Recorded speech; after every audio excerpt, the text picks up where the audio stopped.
Hey, what's up, everybody? Welcome back to the Veterans Sports Voice podcast. And let me turn my phone off before we get too far into this. That's God's way of telling me, hey, you didn't do everything right. No, hey, welcome, everybody. College sports spoken by those who served. I am Coach Pop, also known as Sean. I am an Army veteran and Naval veteran, along with my guy, Ian McCants, right here, who is a Naval submarine veteran, like I am also. Tonight we're loaded, guys. We're breaking this down. We're breaking down that national championship game, man, what it meant, what we learned, what's next. Then we're going to dive into the NIL and the transfer portal because, man, there's some big stuff going around with Duke and Darian Mensah and all that, which we were kind of discussing beforehand. We think that's a little funny considering that some tampering definitely went on with the Duke getting Mensah. But we're gonna find out what's real about it. What's the hype? And you know what? Hey, what's this new era of college football turning into? And then we might finish up with some hoops. Some University of Arkansas basketball, close to my heart. I got my guy over here, University of Alabama, just a biased Alabama fan. We might talk some basketball. But before we go a little further there, I want to say something. I got to tell you all this. I want Ian, if he can, because I think he said he could. Bro, tell us what you've been doing. Tell us what you got cooking, my guy. Come on, talk to me. Yeah, man. Your boy is trying to be a reality star, But the crazy thing is, you know me, man. You know I'm a little conservative, slightly awkward, and stuff like that. But since I've been in Atlanta, man, because of this beard and the way that I wear my hair, I've gotten presented some opportunities, and one of the opportunities was to join a beard group. Now, I've been in two of them, but this one here, actually, they do good things, civic type things, mentoring young men and stuff like that. And because of that, and the appearance of the guys, it leads to opportunities, man. And so they pitched an idea about a show about, men, particularly Black men's mental health. And a lot of times, man, I don't like the way that we're portrayed, in the media. We're either aggressive or fighting or angry, or, they're focusing more on maybe like your sexuality, than the person. And so, here you got, five, I would say type A men, in this house. And, I will give more details as the time comes closer. But, I went into it not having a lot of expectations, but now I really feel that this show is going to hit and be on some major networks, man. So, as it comes, I'll be, I'd love to share it, here. Okay. And, Can you tell us? Can you tell us where you have been filming? Or are you allowed to tell us that? Yeah. We were in Houston, Texas, and one of the things, like I said, we first get there is the civic part. So, they took a group of young boys into a police department, to teach them the way to properly interact with law enforcement. Then we took those boys to a Houston Rockets basketball game, and it was a thriller, last minute. Kevin Durant beat, I think it was Chicago Bulls. And then after that, man, we spent the next 3 days, on location filming, right there in Houston, Humble, Texas. They call it Humble. It's Humble, Texas. Humble. I know it's a big oil field area there. A lot of oil field businesses. Humble, Texas. You're right. That's right. Humble, yeah. So that's where we filmed, man, and had a great time, great experience.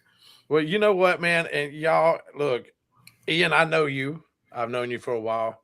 That show should be honored that you're going to be one of those people that are mentoring and teaching these kids and just.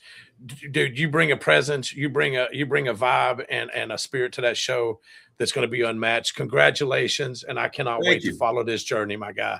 I'm so proud of you, absolutely proud of you, my man. Seriously, and you know what? And y'all see this guy, Ian McCants, man. He's going to be the next big thing. You don't know. I was joking with him earlier. I was like, you might be the next Denzel Washington. We just don't know. The funny thing is, man, I don't know if my personality will allow it. I probably.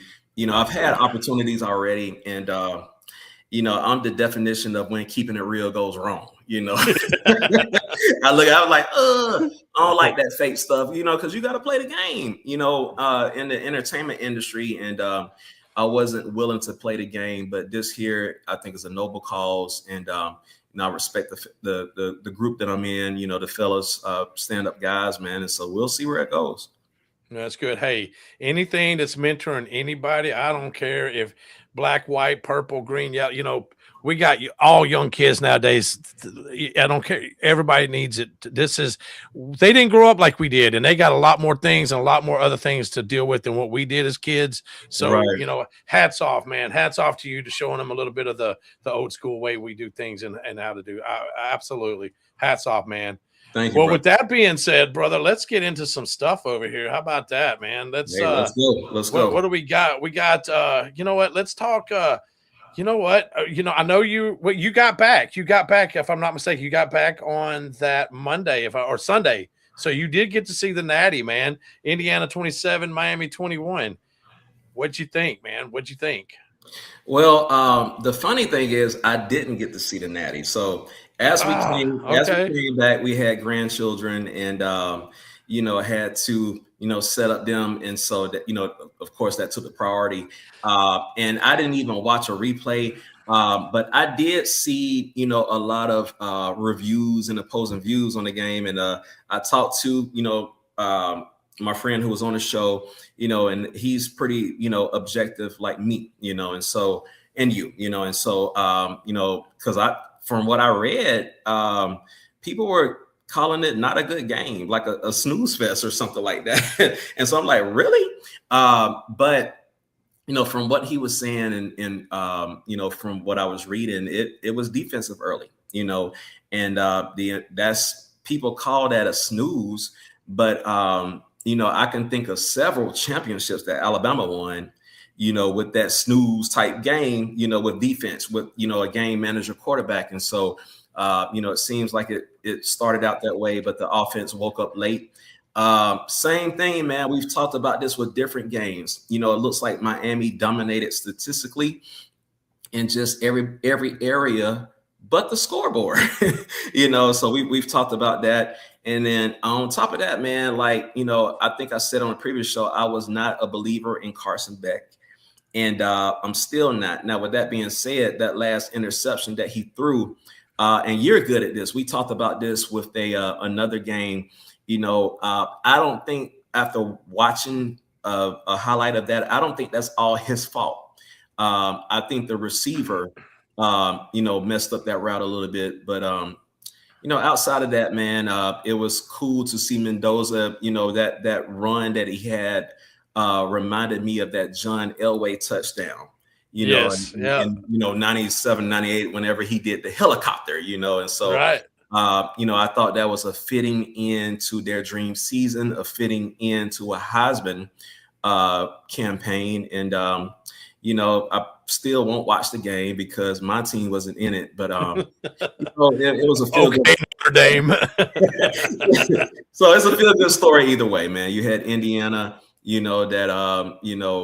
that perfect season, the underdog that rose to the top, and then you have Miami, man. They were, a blue blood, traditional blue blood that's trying to, wake back up and inspire the masses, and they had a lot of support, man. So, whoever won, I was cool with it. It is what it is. Right. Well, so Miami, they did dominate yardage and stuff, but it wasn't until after halftime and probably almost out of third quarter. If I'm not mistaken, if I can remember correctly, I think Miami only had 56 total yards in the first half. Okay. Dude, I mean, I'm going to tell you right now, dude, it was bully ball. I mean, like bully, like Indiana set that tone, and then Miami got away with a little bit of murder. I mean, there was one on the quarterback took a shot. Mendoza took a shot on the chin, busted his mouth. But that could have been called targeting. I don't know what they were saying. But I will say this: the referees, for the most part, I will say this: the referees let them play and made this game interesting. It was good. And real fast to your deal, because I know I'll forget this, but the kid that made that interception in the half, he played that play brilliantly. So what happened? His name is Jamari Sharp, and I think this is absolutely hilarious because he's from Miami. And he's on Indiana because, I don't think he got offered by them. I don't think he got offered by like they did Mendoza. But what happened? he was playing his shallow, the flood route right there, the floods, and there was no one there. So he did exactly what he's supposed to do. Keep creeping back, keep creeping back, keep creeping back, because he had no threat in front of him. And all he did was put himself in position to make that interception. And he played that perfectly. And I will say this right now, we got a few viewers on there. If you got a young kid, or if you're a young DB, go back and watch that play. That is picture perfect what you're supposed to do as a cornerback. If you do not have anybody threatening in your zone, especially that flood route, you backpedal and get back and help out. And that's what he did. And he sealed the game. That was just a beautiful play. You couldn't have drawn it up any better, in my opinion, with that. But yeah, dude, it was a great game. That first half, Indiana bullied them. And then he kind of got the second half, dude. That second quarter, they kind of stalled. But the defense was just bullying Miami. And then in the second, the best thing that could have happened in Indiana was that they got the block punt. They blocked a punt, went in the end zone, recovered it for a touchdown. Special teams, they won all three phases. If they hadn't done that, this would have been a hell of a different game, because Miami was coming back. Miami was doing their things. But dude, just that D line, they were they were stunting. They were showing zone, dropping out of zone, dropping into zone. They had Beck confused. And then in the second half, though, I didn't really see anything crazy by the Miami defensive line. They took advantage of Indiana's right side. It's got they're weak on that side. And dude, they just bulled past them. And Bain was able to get that outside leverage and get in. And it created havoc, and so it was a great game. It was a great game, but then that fourth down run, kid, all I had to do was get the first down, and man, that's going to be one of those ones. Ian, I told people, I said, it ain't. I'm wondering when we're going to see the 30 for 30 on this Indiana team, or even a lifetime show or something, right? Right. But that was, dude. If you don't see anything else, if you haven't seen that Mendoza run, dude, that was all heart, all everything. Yeah, it wasn't an easy run, dude. It was very impressive. Very impressive. I thought that I was impressed with Gunnar Stockton, the other day, because man, Ole Miss was tagging him, man. Like, oh, you're talking about Beck? Yeah. Oh no. Oh, Gunnar Stockton. Okay, yeah. And I saw him one time. He made a pass, man. Oh, he got that defensive player obliterated him, man. It looked like like a little rag doll. And then he got up, ran down the field, and so I was like, oh man, like I was so impressed. But that Mendoza run, the clip that I saw, I was just as impressed. Yeah, that one on Stockton, dude. I mean, he got hit so hard, he saw the Holy Ghost and came back to life, man. that brother got the spirit knocked out of him. Yeah, I'm telling you. But it was a great game. And I know you're not going to like this, but you know what? I was glad to see. I didn't want Miami to win; they'd been there. I wanted. I wanted this win for Cignetti. I wanted it for Indiana. I have a young man that I texted right after the game that I helped coach at Fayetteville High School, Caden Turner, and I'm just so proud of him.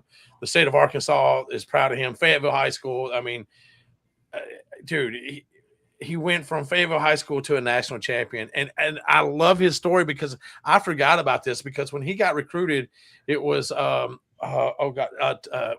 Allen. Is that right? Tom Allen was the coach at Indiana. I think now he's the offensive coordinator somewhere. I can't remember now. Mm-hmm. So he had 2 years of it was just horrible there.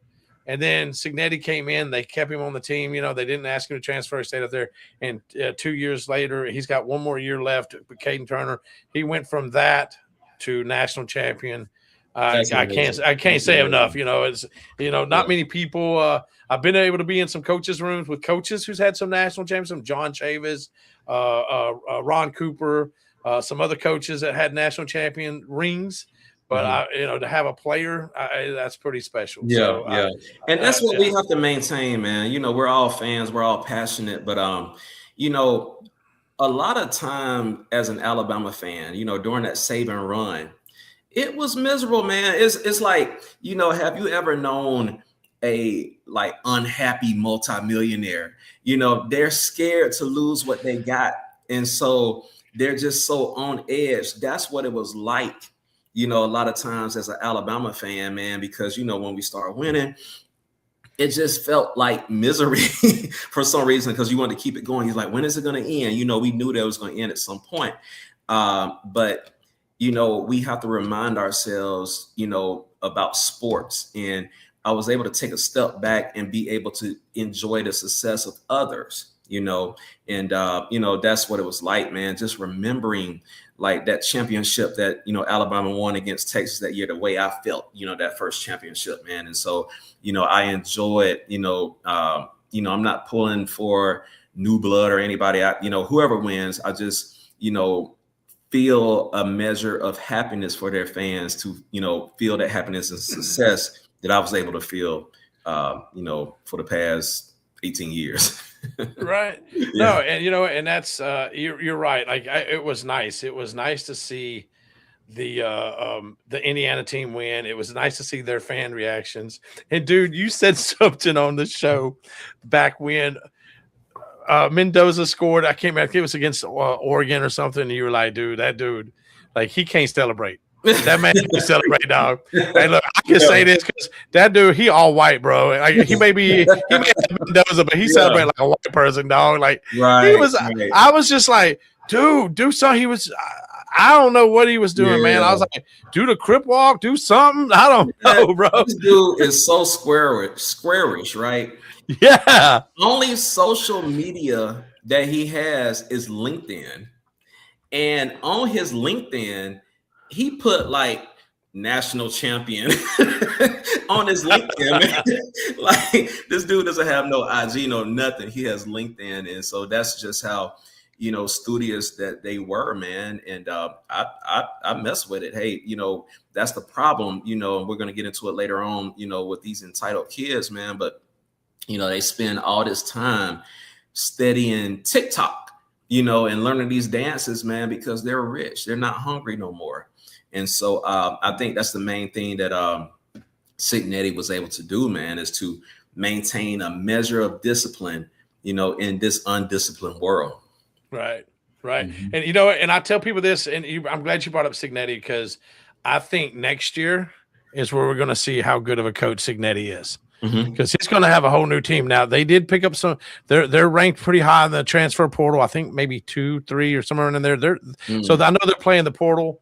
But he had a lot of JMU players that came with him that he was able to recruit and develop and develop as a coach. And that's a word we're not seeing anymore. And God, I hope some of these kids, instead of chasing this money, they chase it in the league. And the way you get to chasing the league is you get developed by a coach that a coach that's put kids in the league, right?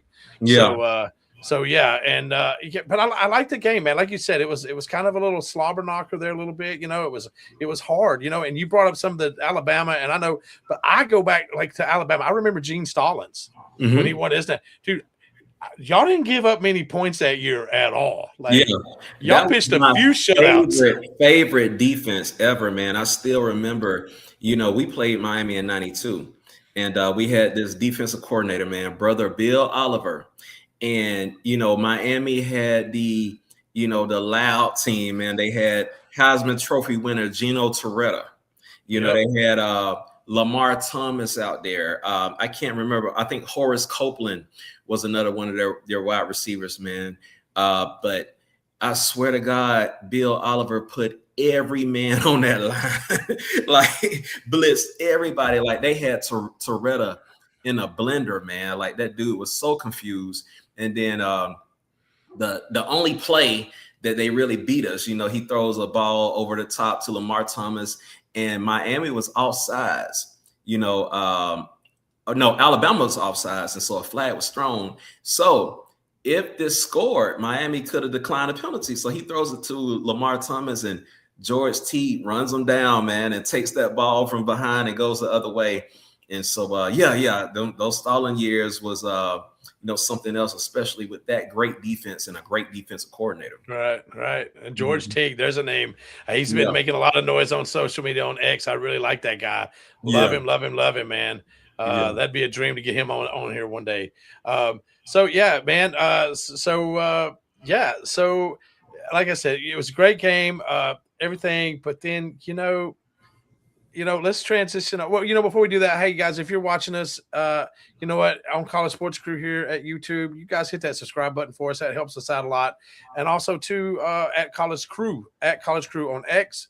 Like us there, and we're on TikTok at College Sports Crew too. And you might see me doing some live TikToks. I've been doing that. I've had a blast doing that. It's been good.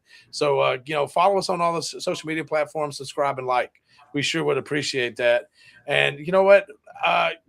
There was an interview. There was an interview before the national championship game that they had Carson Beck talking, and he goes, they go, so how are you working with your class schedule and everything to prepare for this? And this guy literally looks at him and goes, oh, I graduated from Georgia. I haven't been to school in 2 years. Yeah. Bro, I'm sorry, but when I was at the University of Arkansas, like we had a player that, and he played he played in he's actually, I'm gonna hopefully see him play up here in Seattle, safety for the Rams. You guys can figure him out, but I know he went pro. He knew he was going pro before the season was over, but he didn't attend class and ever. Mm-hmm. And like we knew at the end of the year when we figured all this out, like holy crap, man, it hurt our API and everything like that. I'm over here like, how do you get away with that? Because if this is the case, then this is just pro football. That's all this is, pro football, because API still has to count, which is, and people don't know, that stands for academic progress report. APR, academic progress report. That counts. Like people, you can lose scholarships for not having above an 80% on this. Right. How, I don't understand how this is happening. Like, and now we had transfer kids that came in. I know we had Nick Starkle came in. We had Ben Hicks, 2 quarterbacks, and they had to take classes for a master's program. Mm-hmm. I don't understand how we're getting away from that now. And that's kind of scary. This whole portal thing is getting, I understand you can pay players for name, image, and likeness, and you can pay them for performance, but they still have to be a student. They can't just be a hired mercenary. And that's what I know you've said that term before, but that seems like that term is more true than anything else. What do you think on this? Yeah, man. I'm in the middle. I never had a problem with players, being able to profit off of their name. But something has to be done here. And prime example, man, right there at Alabama, Ryan Williams, this guy was, freshman phenom and, caught miraculous passes against Georgia. And this year it was shocking how bad he was, man. I think he led the nation in drops. I didn't fact check this, but I heard that NCAA, the college sports game, they removed him from the cover. He was one of the cover athletes with Jeremiah Smith, and they removed him from the cover. That's how bad his season was. And so I think that is what is going to happen here. And they're going to have to make a change. I'm from the part of Alabama that was near Mobile, right? And so I'm, very aware of Jamarcus Russell. And, he single-handedly changed rookie contracts. But, it's easy to say he was a bust, but was he? I mean, he got his money and went at 8. So, that's what these guys are doing now, man. And so I think that ultimately they're going to have to make a change. For that reason, the players are going to lose their fire. It takes us, when we talk about who makes the league and who doesn't, that's not all, just schools and connections. That's also hunger, man. I mean, it takes something special to have millions of dollars in your bank account and to be able to show up and give your best every single day. That's what the elite do. And so now more than ever, these college, students that get fat and happy, with these bank accounts, they're going to flame out, man.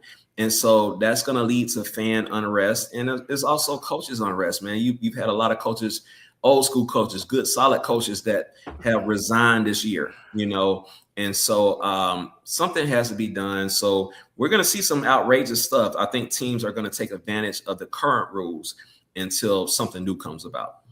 Right, right. Well, we got one of the stories here that's kicking off right now is the University of Duke is suing Darian Mensah, right? Mhm. For because apparently he signed like I guess a 2-year contract, I guess, or let's see. I'm trying to look here. He's attempting to leave early despite his contract terms. I understand contracts. I do. Mhm. But here's the thing, like when you're allowing, okay, and you said this, and I, you know what, I'll say it right here with you. Duke, you tampered with him at Tulane. I'm Absolutely. sure he had an agreement with Tulane. So why does it only matter for Duke? Like, why does now? Right, right, I'm right. part of that one. Like University of Washington, the kid that they up there. I can't. Demond Wilson, I believe is his name, Yeah, if I'm yeah. not mistaken. Mhm. Demond. I understand that because he just signed a couple days before. He signed a contract to Mhm. play for the University of Washington, and then he tried to renege on it and get out of it and leave and hold him. And they said, no, we're holding you to a standard. That I understand. And I understand Duke, but I don't understand Duke with like they're acting like holier than thou when Right, right, you know right. damn well they tampered to get this kid, and don't It's get me wrong, Derek, that I watched Mensah play with Georgia Tech. That kid's legit. Like mhm. that he's a dog, absolute dog, and I can understand why they want to keep him, but that it's like the pot calling the kettle black, like Right, right, right. so I mean, so what do you think? What do you? So what's your take on this right here? I mean, it'll be interesting to watch how it unfolds. This is going to set a precedent. We got two cases going on. Duke. We also got the Alabama center. I think his name was Badako or whatever. But he, has a lawsuit against the NCAA as well because he hasn't played for Alabama in 2020 since 2023. And man, we're gonna talk about basketball a little bit later on. But this is a major piece. But this guy he signed 3 NBA contracts, but he never played 1 second in the NBA. And so he's suing saying, hey, I played, I had an NBA contract, but I didn't play. So that's going, whatever happens with that lawsuit is going to open the doors for all these G League players and stuff like that. And I think that's what happens with Mensah. Yes, Duke is being very hypocritical. Okay. But things have changed. And, at the end of the day, I think this is what the NCAA was hoping for. They're trying to pull the reins in from this wild, wild west that's out there, and they're trying to bring it in-house. Okay. So they have all these revenue sharing contracts. Okay. And so that's the deal. These players are signing these revenue sharing contracts, but what makes it interesting is can you enforce the non-compete clauses that are in these contracts? And so if they rule for Mensah, then obviously you can't. If they don't, then obviously you can. So it'll be interesting to see how this goes going forward. Right. And we got Chris, he asked is if he goes to Miami, are they back to the title game with Fletcher and Tony being back? I can tell you this: he's a better quarterback than Beck was. Beck was there. That's hands down. Mhm. I think they got a legit shot. Absolutely, I do. That's my take on it. So I'm looking over here. I got some notes over here. I'm sorry, guys. I got to keep looking away. It's just Duke's wanting to enforce the contract, prevents Mensah from transferring play to another school. And what Mensah's attorneys are saying that a player has the right to enter the NCAA transfer portal, which we do because there isn't really a limit on this right now. Mhm. And the NIL contract should not be used as roster control, employment style restraints, and schools cannot use NIL as a backdoor to block freedom of movement. Well, okay, so now I'm going to kind of go on here and attack Mensah's side a little bit. What the hell? Why you even got a contract? Right. Like like they need to. I don't know what the fix is. I hope they hurry up and hire Saban as the commissioner, or something, Right, or right, even Josh Pate. Josh Pate, if you're out there listening, you say you're the next commissioner. Fix this. This right, is ugly, man. right. Like and then we have state, and I'm telling you, I'm getting pissed because Tennessee started this. Arkansas is now trying to do it, and they're going to pass this. But if you're an athlete on NIL, you don't have to pay state taxes. Well, that's bullshit. Like I pay taxes. What makes them so special? Just because you want them to compete, just because you play a sport should not garner you favor, especially tax favors, when you and I are paying taxes. And I don't know your tax bracket, but I know it ain't the lowest. And I pay my share of taxes. So kind of, this is getting out of hand. Yeah. It's just like I said like this, like if you went and bought a car and 2 days later you bought, I don't want this one, I found one over here I like better. You ain't gonna be able to just turn that car in and be like, get your money back. That ain't how that works. It's just I don't know. This is a problem with college football, and I'm so scared of what's going to happen. Like I swear to God, in 2 years, I'm afraid we're going to see athletes looking like NASCAR drivers out there with stuff with stickers on their jerseys and stuff running down the field. Man. Absolutely. But, what's your take on this, Ian? What do you think? Man, like I said, comparing the two cases, I think that Mensah, since he did sign a revenue sharing contract, I think that he's gonna lose. With the other gentleman, Badalko, I think he's gonna win. I think he's already down there with the team, and that's a major piece for Alabama if he's any good, man. But that's why they need a good center. But at the end of the day, man, you just have to see, you make changes and then you see the results, and these results here are not positive. I've said it here several times. There's nothing wrong with protecting amateurism, and that's why I'm glad, man. And we talk about this all the time, but the military taught us so much, man. And I think Dwight Howard said that on a podcast. He was like, should everybody serve like a year or two in the military? And of course, that would never fly, but it taught us a lot of values to, we can sit here and say, well, why did they get all these advantages? I've said it for years, man. These players at these campuses and universities, and, I know this doesn't ring true for all of them, but, let's say that you are, 4.0 person at a university and you're being recruited by Google, right? You still have to figure out how to pay for school unless you're on scholarship. You still have to figure out, your dorm. You still have regular people stuff, even though you are the top at your craft and you got the best job waiting out there.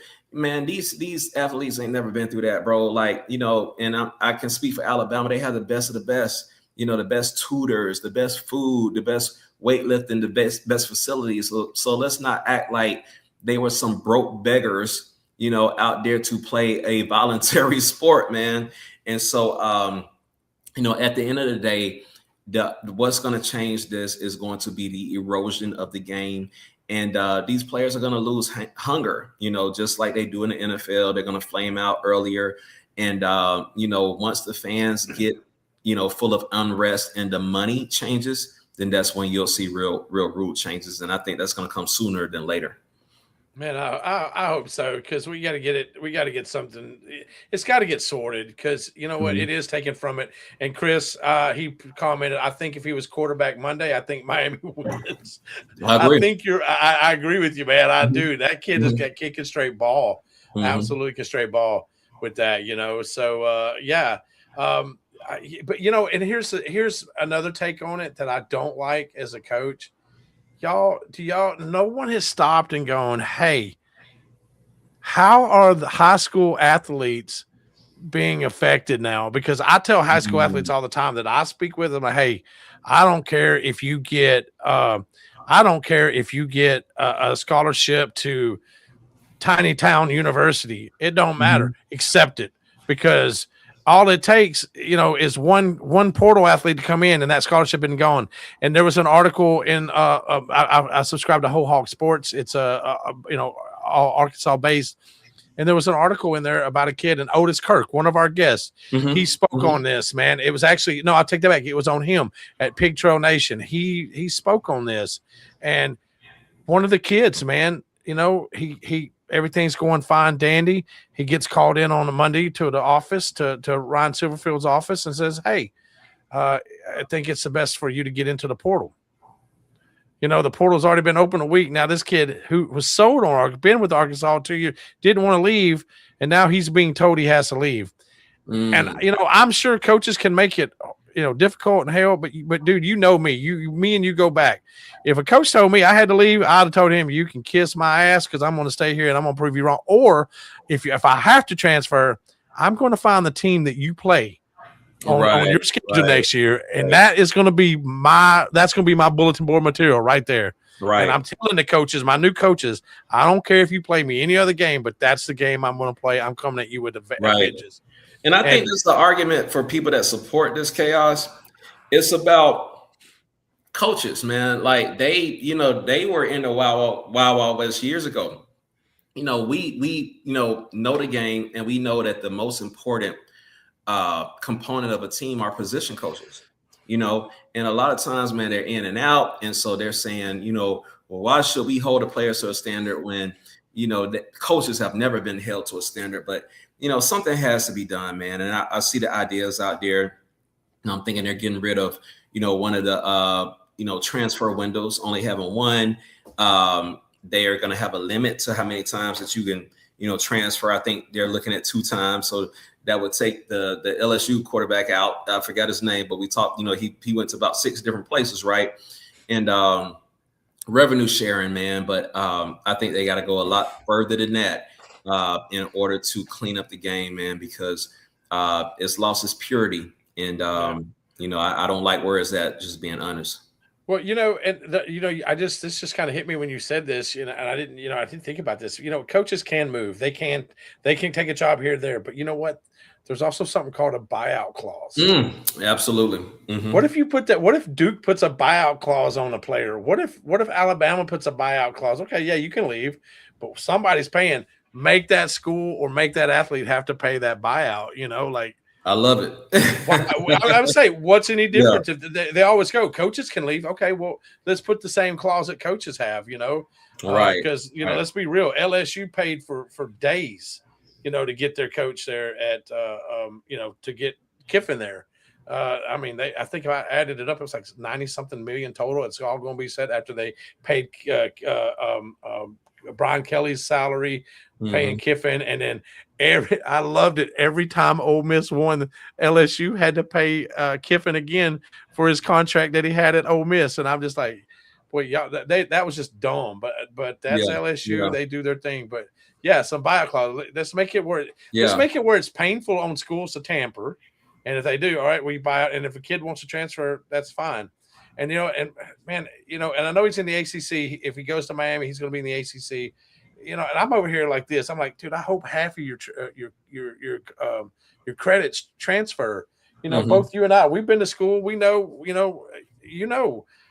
I didn't want to ever transfer because, good God, half your credits aren't going to go with you.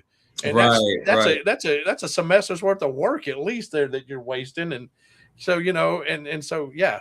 And so I get it. So I did. I agree with the comment there, man. It is doing damage to the high school game. It reminds me, since I am loosely, around the entertainment world, man. But 2 things happened, here recently. First, I think you had the actor strike out there, right? So you had high-level actors taking lower-level roles. I think I saw Omar Epps, who is one of my favorite actors from back in the day, in like a Zaxby's commercial, man. And so, and then on top of that, you have reality stars, who get these top-notch roles. They have no training, man, at all. They didn't go to no acting schools or Juilliard or whatever, but they're just, hype, and they have a following. And so all these actors and actresses who, spent all this time and money being properly trained, in the art of acting, just to lose their, part to Nene Leakes from Atlanta Housewives, and all of a sudden, she's taking a part just because, she has a name, due to her antics on this reality show. And so the same thing is going to happen in sports, man. Like I talked about that Alabama center, man, you have all these G League players, and, so what's the ruling going to be? Okay, technically they signed an NBA contract, but they never played a game. But it's in their benefit to return to college because these NIL deals are greater than their salary, and so, depending on what happens here, it could open the floodgates with that. And that's going to trickle down to the high school game, man, because, now you're going to have all these old players coming and taking the spots that the high school players used to occupy. Absolutely. And so I'm going to be the old school guy on this. I'm going to be the guy on that. So my question is, the guy that they signed their NBA contracts, they didn't play, but did they get paid by the NBA? That's Yeah. I'm not sure, but right now he's winning. There's some sort of, in Mensah's, if I read correctly, he's losing. Okay, so right. I think that they gave 10 days to figure out this situation with Badiako, but at this point, he's down there on Alabama campus right now, getting ready to play at their next game. I think Mensah, he's losing, but he's still going to, if I read correctly, Duke's still going to put him in a transfer portal, but he's very limited as to where he can go. Okay, so it's just going to be interesting how both these cases turn out. Well, and I don't, back in the day before we had all the NIL and everything else, a lot of times if a kid wanted to transfer, he had to sit out, and that was fine. But there was also another rule, and that was put on by the school. It was, you can transfer, just not to any team in the conference. Mm-hmm. Like, an Arkansas player couldn't go to Ole Miss or whatever, like Kiffin, when he tampered and got several of our best players. And, and that's the thing too, that has to do with this. And people don't realize this, but like, Luke Haas, the kid, the tight end that caught the touchdown pass there against Georgia, he came from Arkansas, one of their best offensive linemen, Arkansas, one of the best linebackers they ever had, that in the last 2 years came from Arkansas. Arkansas has been one of them teams that got plucked, and that's Arkansas's fault, because they didn't jump into the NIL game like they should have, and they didn't throw that money out there, and so we did. We got plucked, like that. But it makes me wonder, if these rules hadn't been what they are now, what would Arkansas wouldn't have been a 2-10 team last year. That I know, right? And so it does change the trajectory, and with that stuff. So and then we you get over there now, and and I don't know, dude. I'm so lost on the with the transfer portal now. I don't think nobody has a correct way to rank the transfer portal, because because I got hope. One portal has Arkansas 9th ranked on 3 portal, team portal 9th in the country. But I think Texas A&M and LSU are the only teams in the Texas A&M, LSU, and Texas are the only teams in the SEC ahead of us. So if you go by portal rankings, it's like there's no way in hell we're going to be a 2-10 season. Mm-hmm. We should be one of the more improved teams in there, and we got some dogs. They filled up, they filled up their secondary. They filled up their defensive line. Boy, we needed that, and we got a couple quarterbacks that, man, I tell you right now, they passed the eye test, and if they can ball, it's going to be interesting. And I like Silverfield because he loves to establish that run and play off of that run, and he gets to a kind of a physical brand ball. So I'm kind of excited about that. But and I saw an interesting article, talking about Alabama. Alabama is like 45 or 42 in the portal rankings, and just to make you smile, but Auburn's not in the top 60 of it, right? But you go over to the 24/7 Sports, they rate it a whole different way. Arkansas is like, Alabama's 15, Auburn is 12, and Arkansas is not. Let's see, they are 28 in the portal rankings. Right. So I don't know the matrix of it, and I guess that's the confusing part about it, I think nobody knows, man. At the end of the day, Indiana this year threw a whole monkey wrench in that thing. So like for example, yeah, man. Like I said, I said this on another show. You have teams with a lot of resources. So and Alabama isn't one of them. Auburn with their most famous alum, I think his name is Tim Cook or whatever, but they have resources. They have that Yellowwood lumber down there. Arkansas has Walmart. Texas has all that oil. And so, like I said, I expect the rich to get richer at some point, and Arkansas can be amongst that because they're rich. But at the end of the day, if we're giving Indiana all that credit, and they had these guys transfer in, but they all played together at James Madison. Yes. Right? So and that's sort of the approach that Auburn was taking. They got that South Florida coach in, and he brought all these South Florida players. And so I think it remains to be seen if the most successful teams are hiring these collegiate mercenaries, one or two or three spots, are the ones like Indiana that brought over multiple players, and yes, it was a transfer, but they had chemistry, man. They had been playing together for years. And so, I don't know how it's going to go, but, like I said earlier, man, it's just a matter of time. The NCAA changed rules several times to put Saban down.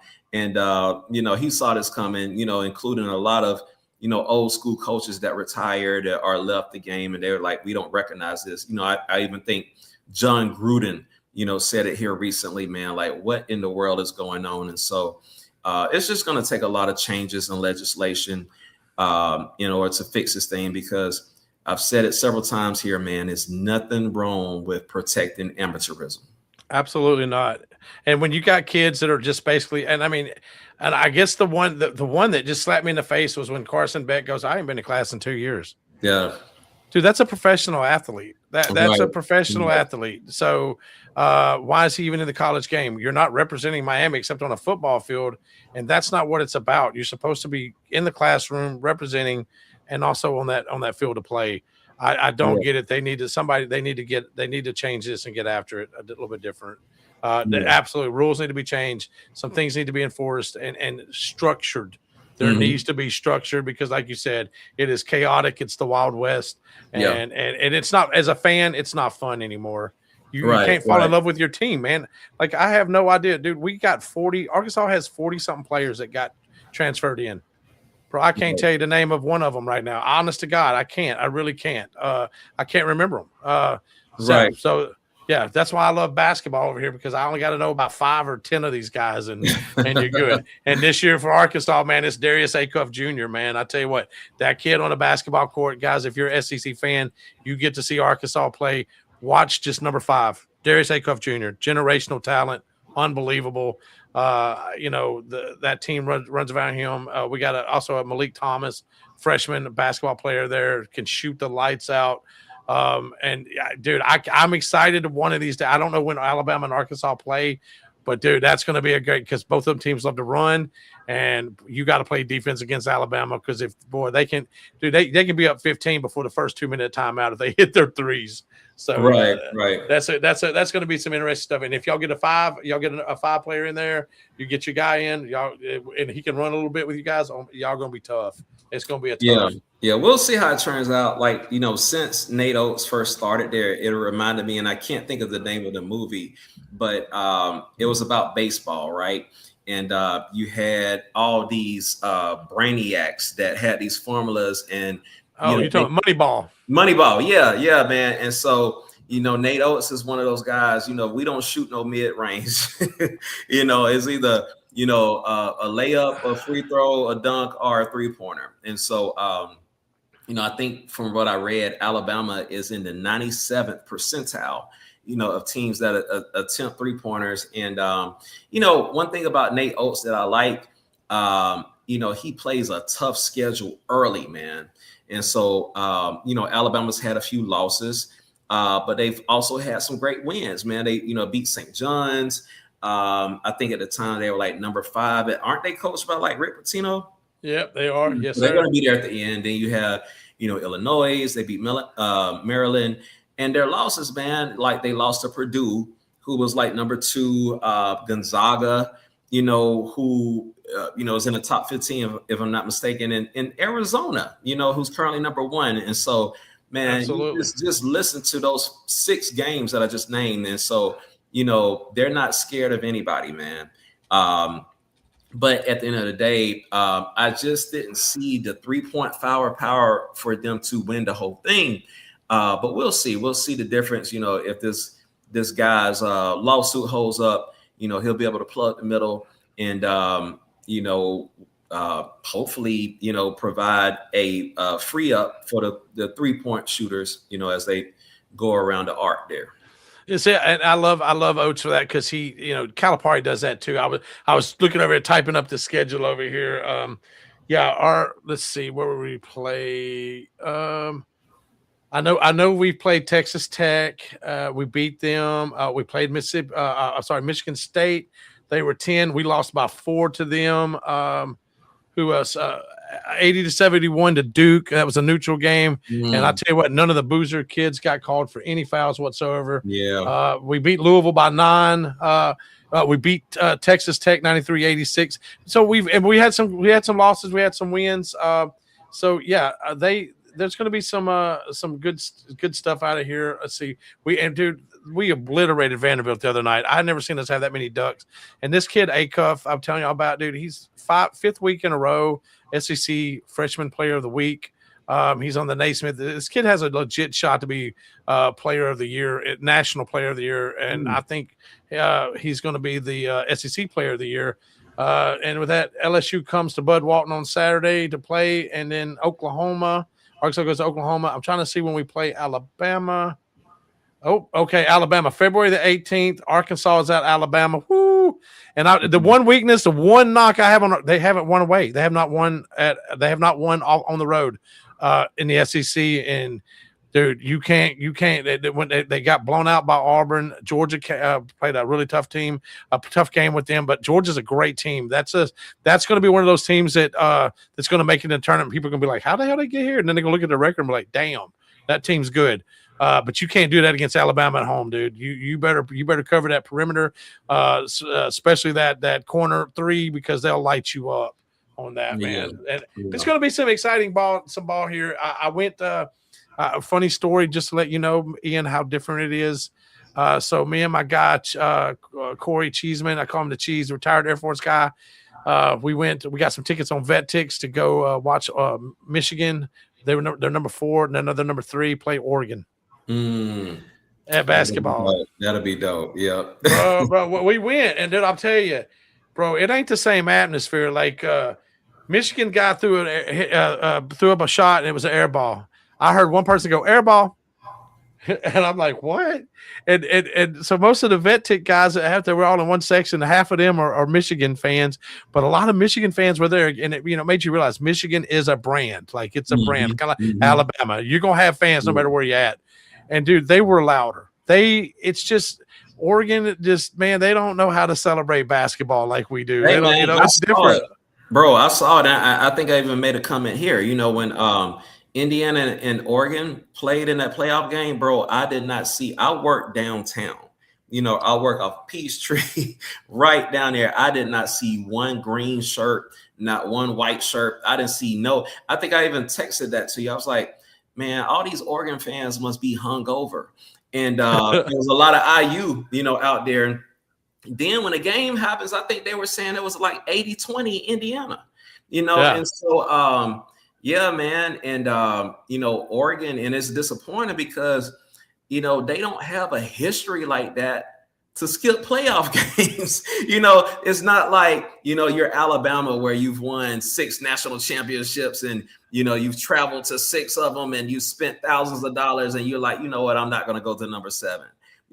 I just don't see why they didn't, really travel and support the team like that. So when you tell me that about basketball, I believe you, man, because I just saw it in football. It was very disappointing, that show up here in Atlanta for that playoff game. Right. Absolutely. Well, hey, look, we are about 10, or under 10 minutes from being an hour here. And so before we go, I'm going to throw a curveball at you. First, I'm going to throw a curveball at you. Then I'm going to make some announcements that you're going to be like, okay. So, dude, it's never too early. But who's your way too early picks, man? For okay, let's do this. Way too early picks for SEC champion and then national champion. Okay. Well, we'll see, man. Of course, I always give hope, to Alabama. I believe in what the board did, there at Washington, and I don't know how his style is gonna, it still remains to be seen. But we talked about this earlier. Alabama's grade in the portal, at least for one of those sources, sucked. But with that being said, me loosely looking at it, they addressed the needs, which was the O-line. And, those guys are not sexy picks. They're not, high star picks, whether it's high school version or, portal version. And so, I think he did what he needs to do, which was address the needs, which is for sure the offensive line. But they got enough talent there, man, which came through the high school ranks. And so we'll see how that turns out. Of course, everybody loves to bury Bama, man, but I don't think they're dead. Okay, but I also, Kiffin fan, man, and I think he's going to make an immediate splash. There at LSU, Ole Miss.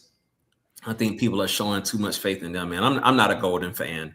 He was a defensive coordinator at Alabama, and nah, man. And so Georgia looks like they've taken a step back. They're vulnerable. So to be honest, I don't know. But overall, unfortunately, man, I got to go with Ohio State, because they're raiding Bama and they're getting Alabama players. You already had our quarterback and you had, the safety there, Caleb Downs. Now they got a couple of, defensive studs from Bama.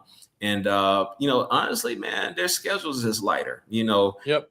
You just got to win a couple of games there. And so because of those reasons, I think that they'll be there.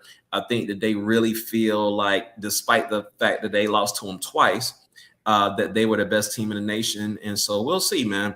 We'll see how it turns out. So, Ohio State is my early pick. That's I had to agree. I agree with you on that. That's what I got right here on my paper right here. Ohio State, their depth is crazy. They've been poaching from other teams like Alabama, and they're a brand, so they can pick and choose the best players. All they got to do is pick up that phone and the players automatically, interested in coming. Alabama's that way, Georgia's that way, LSU is now that way. Which is they've always been that way, but now it's really with Kiffin there. I think for the SEC, and people don't realize, but Georgia was a young team. Like they wasn't full of they're still a young team. Kirby had some need to develop some of those players, and they did over the year. When it comes to SEC, I think LSU is going to make it interesting. But I like Georgia for SEC champion there right now. I'm curious to see what Florida's going to do. They're going to get some dogs, hopefully, and make them relevant again. And I think 2 years from now, you're really going to see. I think 2 years from now, not this season, but next season, it's going to be really hard to pick an SEC champion because there's going to be some good teams, good coaches that are all going to be equally matched, I think, with players there. And so this year I have to go, I think Georgia, but then I got Texas A&M. I don't know. Just Texas don't seem to be able to get over the hump. I think Texas, it would be my second choice right there. I think. Right. They got some pieces, man. Oh, but, yeah. At the end of the day, like I always say, follow the money, man. Like I said, I work for the government. And when we were shut down, people was like, well, when's it going to end? But man, there was bets out there for when the shutdown was going to end. And right off the bat, it was like at least a month and a half. And sure enough, that happened. And so, right now, I think Ohio State has a lot of money on them. I think, people are showing faith in Notre Dame, just strictly that they pitched the fit this year, about not making the playoffs. And then, but they're going to have a favorable schedule next year. And, this might sound funny, man, but Penn State, they were just mismanaged very badly. by Yes. Franklin. But man, they had a lot of pieces there. I know their quarterback, I think, got hurt or whatever. But if they have anybody competent at the helm at all, man, they'll be there. And so we'll see. But right now the money is supporting Ohio State. All right, that's my pick too. Now this is where I throw a curveball in here because you're gonna be like, okay, you're gonna be sitting back on this and let me talk on this one. So we're at an hour here, but hey, I want to make an announcement here, you guys. I was able to get a lady named Megan Rimbalak. I believe that's how you say her name. She holds dadgum near every record, or number 2 for every record at App State. She played ball there, if I'm not mistaken. I know that's right. App State. Anyway, she is going to be a guest on my show, on our show, but she has to do it in the morning, so I'm going to probably record this and we'll play it later. But she played at the highest level. She has Meg Rim softball. And you guys, if you're a coach out there or you're thinking about doing anything with softball, you got a daughter, go to this woman's page on YouTube. She has videos. Look, this last summer, I did a camp. I got invited to do a camp and a clinic for softball. I played baseball. I can coach guys up. I had no idea what I was doing with young ladies and doing with their softball. I watched several of her videos and got the ideas down. And I'm telling you, it was one of the most funnest camps ever I did, just going by what she showed me and everything here. And so, I tell you right now, yes, she was at, I'm making sure. Yeah. Appalachian State University. I did want to make sure I got that right, but amazing coach, amazing videos she puts out, and she was an amazing player. So we're going to talk some D1 softball. We're going to talk about her journey. We're going to talk about D1 softball, and just let me give you an example. Like I can tell you right now, preseason, Texas, Texas Tech, Oklahoma, Tennessee, Oregon, Florida, Florida State, Arkansas, Nebraska, UCLA. That's just the top 10. 1, 2, 3, 4, 5 teams from the SEC in the top 10 in D1 women's softball. And then February the 10th, everybody, put this out. February the 10th is going to be our first podcast for Chasing Omaha. It is baseball, D1 baseball. And let me tell you on that one, where's my rankings for that? I got them right here. So on rankings on that, you got UCLA's number 1, LSU number 2, Texas number 3, Mississippi State 4, Arkansas 5. I mean, that's your top 5. 4 of those teams are SEC and D1 baseball right now. And it just keeps on going. And look, I got your dark horse contenders. I've got everything from your most overrated. I got a Caden Martin, former college baseball player, Snack Martin's son. He's going to be on here. We're going to run that show, and it's going to be a blast, everybody. And we hope to see you guys there. And you know what? And as always, Ian, you got anything you want to end on here real fast, big guy, before I close her out? Nah, man, I enjoyed the show and catching up and talking sports, and yeah, man, I just think that we cover a lot of topics that need to be talked about, and we don't sugarcoat it. And so keep coming back, because we'll give you the real opinions, but from a very balanced military viewpoint. That's right. We need to change Ian to Ian Movie Star McCants here pretty shortly. We got him going on. Again, proud of you, man, for the reality show and what you're doing with that. That's gonna be some good stuff. It's always good to see a friend, but also someone who is who's walked that walk, stood on that wall, defended America, defended the liberties and the freedoms that you can turn on the TV right now and see some of these clowns taken for granted. And right. That's on both sides of the aisle, people. I'm not saying, but both sides of the aisle. And with that being said, hey, like we saw, this is Veteran Sports Voice Podcast, college sports spoken by those who served.